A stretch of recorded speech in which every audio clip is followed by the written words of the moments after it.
ഇതിലെ വിഷയങ്ങൾ എടുക്കുന്നതിന്റെ അവസരം നമുക്ക് എപ്പോഴെങ്കിലും ഒരു കൺഫ്യൂഷൻ അല്ലെങ്കിൽ ഒരു വിഷയ ദാരിദ്ര്യം പോലെയൊക്കെ തോന്നിയിട്ടുണ്ടായിരുന്നു. എങ്ങനെയാണ് ഹൗ വി ചൂസ്? അത് പ്രേക്ഷകർക്ക് അറിയാൻ.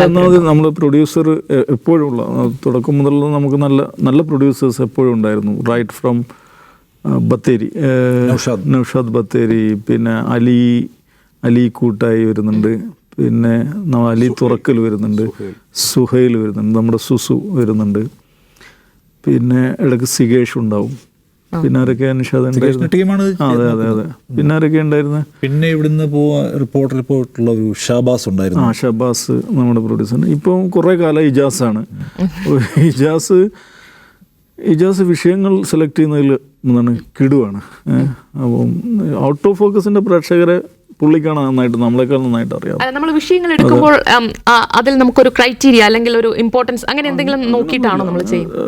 ഒന്ന് ഇപ്പം നേരത്തെ അജിംസ് പറഞ്ഞ ഒരു ചർച്ച ചെയ്യപ്പെടണം എന്ന് നമ്മൾ ആഗ്രഹിക്കുന്ന, എന്നാൽ ചർച്ച ചെയ്യപ്പെടാൻ സാധ്യതയില്ലാത്ത വിഷയങ്ങളുണ്ടാവും. അത് ഉണ്ടല്ലോ. നമ്മൾ പലപ്പോഴും പറഞ്ഞ അഭിപ്രായങ്ങളെ കക്ഷി നിഷ്കരണം തള്ളിക്കളയും. അതല്ല, ഇത് എനിക്ക് ഡിസ്കംഫർട്ട് ആയിട്ടുള്ള പല വിഷയം ഞാൻ പറയും. എനിക്കിത് ഞാൻ എന്ത് പറയാനെത്തുന്നുള്ള എനിക്ക് ആശയക്കുഴപ്പമുള്ളൂ. പക്ഷേ അതിൻ്റെ വേറെ സാധ്യതകളെ കുറിച്ചാണ് പുള്ളിക്കാരൻ പറയുക. അപ്പോൾ അങ്ങനെ വന്നിട്ടുള്ള ഒരുപാട് വിഷയങ്ങളുണ്ട്. അപ്പോൾ അതിൽ ഇതിൻ്റെ പിന്നിൽ പ്രവർത്തിക്കുന്ന ആളുകൾ ഒരു പ്രധാനപ്പെട്ട പങ്ക് വഹിക്കുന്നുണ്ട്.